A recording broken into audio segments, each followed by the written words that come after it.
السلام علیکم ورحمۃ اللہ وبرکاتہ۔ بسم اللہ الرحمن الرحیم۔ پیارے بچوں، آج ہم اردو کے سبق نمبر 7 میں زبر، زیر اور پیش پڑھیں گے۔ دیکھیے پیارے بچوں، زبر ہمیشہ حرف کے اوپر ہوتا ہے، زبر اوپر، زیر ہمیشہ حرف کے نیچے ہوتا ہے، زیر نیچے، اور پیش ہمیشہ جو ہے حرف کے اوپر ہوتا ہے، اس لیے پیش اوپر۔ پیارے بچوں، آئیے ہم زبر کے چند الفاظ دیکھ لیتے ہیں۔ پیارے بچوں، یہ ہے زبر، زبر اوپر، دال سین زبر دس، دیکھیے الف زبر آ،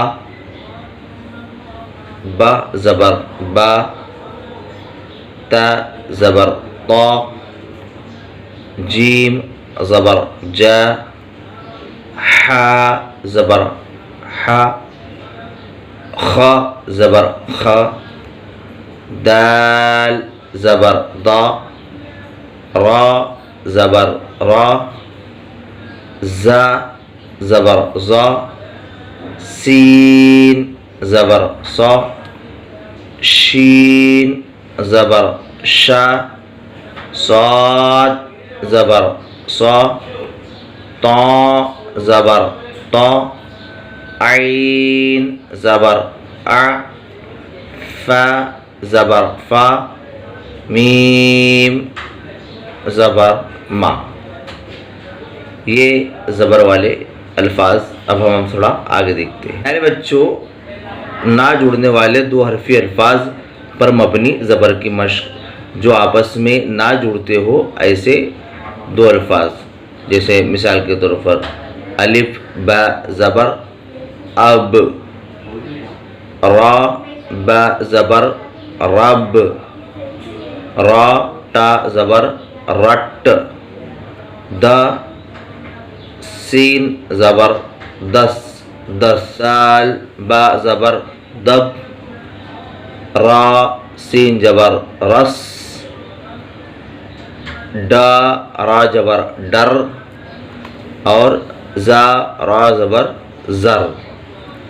دیکھیے پیارے بچوں، یہ جڑنے والے دو حرفی الفاظ پر مبنی زبر کی مشق جو آپس میں جڑ جاتے ہیں۔ یہ دیکھیے جیم با، یہ جیم اور یہ با دونوں جڑ رہے ہیں، تو جیم با زبر جب، چ لام زبر چل، ح جیم زبر حج، سین با زبر سب، نون لام زبر نل، ح قا حق، لا با لب، ح لا حل، خ تا خط، ک ب کب، س چ سچ، ب س بس۔ دیکھیے پیارے بچوں، زبر زیر پیش، زبر اوپر زیر نیچے پیش اوپر۔ آج ہم زبر کے دیکھیں گے۔ زبر اوپر ہم نے یہ پڑھ دیا، الف با زبر اب، تا با زبر تب، جا جب، ڈر ڈر، رب رب۔ یہ آپس میں جڑنے والے الفاظ ہیں، دیکھیے یہ دونوں جڑ رہے ہیں، تب تب جڑ رہا ہے، اور جب جب بھی جڑ رہا ہے، مگر اب اب، ڈر ڈر، رب رب یہ نہیں جڑ رہا ہے۔ انشاءاللہ پیارے بچوں، اگلا سبق زیر والا ہم کل دیکھیں گے۔ السلام علیکم ورحمۃ اللہ وبرکاتہ۔